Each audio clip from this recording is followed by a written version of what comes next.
very good morning. I propose to Madam Baini and my fellow friends. So today, Muhammad Mukhlis bin Ishaq, my teammate, me, Nuzati bin Khalid Zafar, and here we have Nurul Izan Azri bin Muhammad Razli. Today we are going to present to you about our drama, which is Charlie and the Chocolate Factory. We chose the musical version. Okay, greetings to you, the lucky finders of this golden ticket. From me, Mr. Willy Wonka, I shake you warmly by the hand. For now, I invite you to come to my factory and be my guest for one whole day. I, Willy Wonka, will conduct you around the factory myself, showing you everything there is to see, and afterwards, when it is time to leave, you will be escorted home by a procession of large trucks, each one filled with all the chocolate you could ever eat. And remember, one of you lucky 5 children will receive an extra prize beyond your wildest imagination. Now, here are your instructions on the 1st of February. You must come to the factory gates at 10 a.m. sharp. You are allowed to bring one member of your family to look after you. Regards, Willy Wonka. So here is the agenda that we want to present. First, summary, character, plot, setting, diction, theme, figurative language, RRT, which is Reader's Response Theory, and lesson plans, and also conclusion. So this is the summary of this drama. Charlie Bucket lives with his impoverished family near the world's biggest chocolate factory, owned by the mysterious Willy Wonka. After his father loses his job, things worsen for Charlie. Grandpa Joe reveals that competitors once stole Wonka's secret, forcing the factory to close, though it later reopened with no visible workers.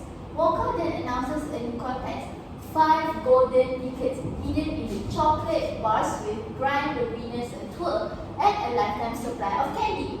Charlie finds the last ticket and joins the tour, led by Wonka and his tiny workers, the Oompa Loompas. During the tour, 4 children break rules and face strange consequences. Augustus falls into a chocolate river, Violet turns into a blueberry, Veruca is thrown down a garbage chute, and Mike is shrunk by a TV experiment. Due to his good behavior, Charlie is rewarded with ownership of the factory. Next up, we have the characters. Alright, so I chose 2 main characters among the many main characters that we have. First of all, Charlie is the main character of the story, and he is considered as meek, obedient, yet he is very strong in persevering through his hardships in his life. And he has a sense of justice and is courageous when going on a tour of Willy Wonka's factory. That means whatever he goes through, he was very brave when he just like enjoyed the ride instead of screaming or being really like that. Next. We also have Willy Wonka, obviously, because that's his factory. So he's also the main character of the story. He's very eccentric, very weird. He would not be considered normal between us. Despite owning an amazing, fantastical, and whimsical chocolate factory, he loves children, but is very orthodox. However, even if he takes good care of the children and the Oompa Loompas, he easily gets shocked with them. That means he gets irritated by whatever happens. And then we also have Grandpa Joe, Augustus Blue, Mike Phoebe, Veruca Salt, and Violet Bear. So we have the after reading from we have the reader response theory, which is the after reading and the setting reading. In conclusion, the characters they would serve a moral lesson for the students, and the setting reading they are very different. So students can enjoy the differences in personality between these characters, and also they have feelings for these characters. Maybe they don't like the character, maybe they like the character and they want to help, stuff like that.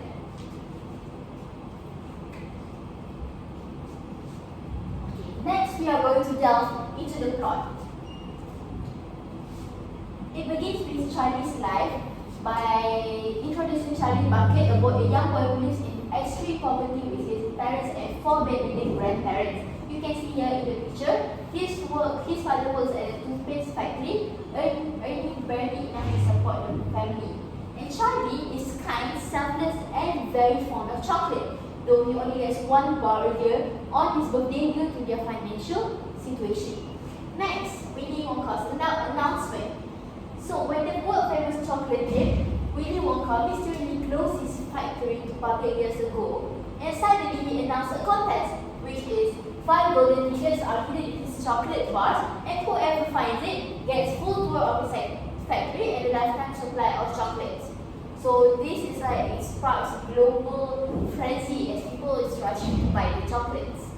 And then Willy Wonka's announcement is when Charlie found the golden ticket, including 4 children. Augustus Gloop, a gluttonous boy from Germany who is constantly, Veruca Salt, a spoiled girl whose wealthy father buys her everything, Violet Verdigard, a competitive girl who is obsessed with Chiruka, and Mike TV, which is addicted to watching television and shows little interest in anything else. But Charlie loses hope of finding a ticket. However, by a stroke of luck, he finds money in the last one and buys a chocolate bar with it, uncovering the 5th and the final golden ticket. Next, when the factory tour begins, the 5 children, along with 1 family member each, arrive at Willy Wonka's factory. Charlie brought his grandpa Joe, and they are greeted by Mr. Willy Wonka himself, a quirky and eccentric man with a whimsical personality. He leads them to the factory, which is full of magical and surreal rooms that defy the laws of physics and nature. Next is when Augustus Gloop fate, where in the chocolate river road, where a river of chocolate flows, Augustus, ignoring Mr. Wonka's warning, starts drinking from the river. He falls in and is sucked up by a pipe that leads to the fudge room. Oompa Loompas, the factory workers who sing moralistic song, take him away, and Mr. Wonka shows no real concern, saying Augustus will be fine. And then the next one is Violet Verdigard's fate. When they visit the inventing room, where Wonka unveils a new invention, 3-course meal Shubika. Violet, despite Wonka's warning, grabs a piece and chews it. She turns it into a giant blueberry as a result, and Oompa Loompa again roll her away to be juiced before she burns. Next, the reader focuses on the factual elements and lessons from the story. Charlie and the Chocolate Factory teaches moral lessons about humanity, kindness, and the consequences of bad behavior. Each of the children's flaws, greed, selfishness, gluttony, arrogance, and obsessions lead to their downfall, while Charlie's good nature and humility are rewarded in keeping the hire to the factory. And then when you focus on the aesthetic reading, the focus is on the emotional and imaginary, because we can see the creativity of the factory itself, how colorful it is, how you are enjoying the impact it inflicts with.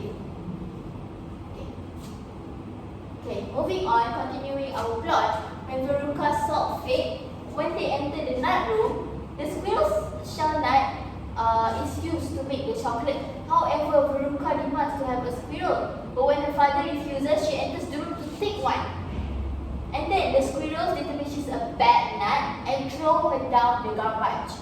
Her father follows her, and the Oompa Loompa sing about the consequences of her spoiled behavior. And then, moving on to Mike TV's, they enter the television room, where Wonka demonstrates a machine that sends a chocolate by directly into television set. We remember that Mike TV loves to watch television. He has an obsession towards it, and he is shrunk down to a few inches tall. And Oompa Loompa again take him away to be stretched back to the size. And then the last one is Charlie's Trunk, where all the children are gone because of their greed, their gluttony. Charlie and Grandpa Joe remains. Wonka congratulates Charlie for surviving the tour and reveals that the entire competition was designed to find a worthy hire to his chocolate empire. Wonka invites Charlie and his family to live in the factory, leaving behind their life of poverty. This story ends with Charlie and his family flying in a glass elevator to their new home inside the magical chocolate factory. Alright. Now moving on, we will take a look to the settings. So the first one is Charlie's home. As for the temporary reading, the focus is on the facts. Charlie's house is small and poor, highlighting the family struggles and explaining why he wants the golden tickets so much. He bought a few chocolate bars even though he can't afford it. And as for the aesthetic reading, the emotional aspects becomes more important. Readers may feel sympathy for Charlie, imagining the hardships of living in such a cramped and difficult environment while holding on to hope. Next one, Willy Wonka's Chocolate Factory, the exterior part. Apparently, the factory is seen as a large, mysterious building symbolizing wealth and success. It stands in contrast to the rest of the dull town and signals the beginning of the adventure.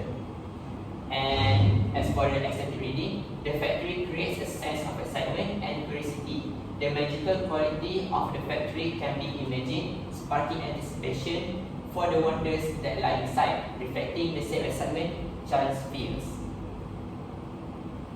And last one is the Chocolate River Room.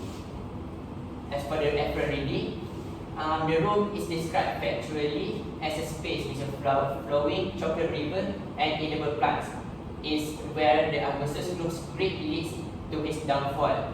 This was mentioned by his earlier, where the boy falls to the chocolate river. And as far as the reading, the imagination engaged with a setting. The sensory experience of the chocolate river, the sweetness in the air, and the vibrant colors create a feeling of wonder and indulgence, possibly overwhelming with its richness. Next, diction. So this book is target audience for this book is for the children. So Dal is the author use simple, direct language that is easy for young readers to understand. Words like chocolate, candy, and factory are clear, descriptive, and unambiguous, telling readers exactly what's happening. So it's easy for the children to understand what the story is all about. And made up words like Oompa Loompa or everlasting gobstopper introduce fantastical elements, but the meaning of these terms is quickly clarified within the context of the story. And as for accepted reading, the author's whimsical diction makes the factory feel magical and surreal. Words like glistening, rich, and velvety, when describing chocolate, immerse readers in a sensory world where they can almost taste and smell the sweetness. And last but not least, the use of inventive language such as Snoresberry and Wayne Doodle adds to the sense of fantasy, inviting readers to imagine a world beyond their reality, filled with unknown but delightful things. Moving on to the themes, you will delve into a few themes of this story. The first one is good behavior versus bad behavior, because the story highlights how positive traits like humility, kindness, and respect, like we see in Charlie, are rewarded, while negative behaviors like greed, selfishness, and arrogance, which is seen in other girls, in other children, lead to their downfall. Each child suffers consequences based on their flaws. Next is poverty and wealth, where Charlie's family is poor but full of love and support, whereas the other children come from wealthy backgrounds that show bad behavior. The story contrasts material wealth with moral values, showing that kindness and family are more important than money. And next, imagination and creativity, where we can be seen in Willy Wonka's factory that represents boundless creativity and imagination. As we can see how each room represents different things, I think it's very creative. I enjoyed watching it because the story celebrates innovation and the wonders of thinking outside of the box, as seen through Wonka's magical inventions and candy creations. And as a kid myself, I imagined to be in the factory itself. In addition, we also have consequences of excess, where the other children each represent an excess, which is gluttony, entitlement, arrogance, and obsession, and their father and father. Their fates reflect the dangers of overindulgence. The story teaches that balance and self-control are important. And then the next one is family and love. We can see with Charlie and the Grandpa Joe. Charlie's strong bond with his family, especially Grandpa Joe, shows the value of love and support. And in contrast, the other children's relationship with their parents are shallow or dysfunctional, suggesting that strong families' value are essential. And then the last one is moral education. And through the Oompa Loompa songs and the children's experiences, the story impacts lessons on the importance of good manners, respect, self-discipline, and the dangers of selfishness and overindulgence. Alright, next up, we have figurative language. So there's a lot of different figurative language. The one that I will focus on is the metaphors, the personification, and the hyperbole. So for the metaphors, Charlie's house was in a cold, decrepit, and small state, visually reinforcing that the metaphor of poverty as a trap that they are stuck in. And then next one, the personification. In the nut scene where a bunch of squirrels work together to check for bad nuts, the squirrels mimic human intelligence, hence the personification. And the last one, hyperbole. There's a lot of hyperbole in the musical, in the story, but the most apparent one is Violet turning into a giant blueberry to exaggerate her extreme gum-chewing habit. So you can see that in all of those hyperboles and whatever, that the musical teaches the students about the kinds of figurative language that you can find and how to find them, analyze them, and understand the moral values hidden in the musical and the figurative language used.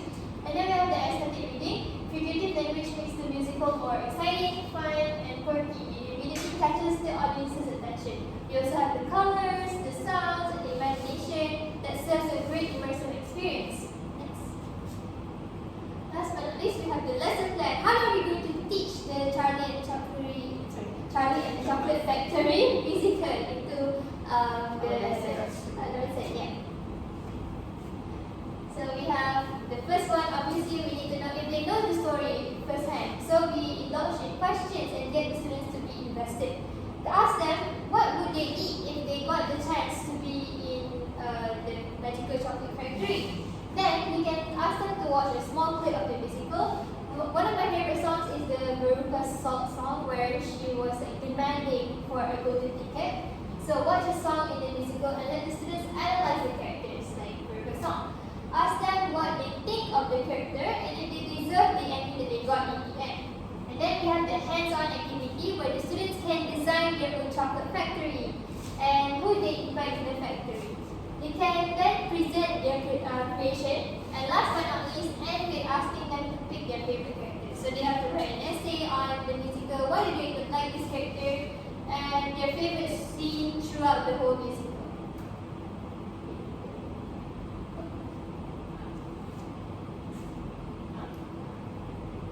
So these are our references.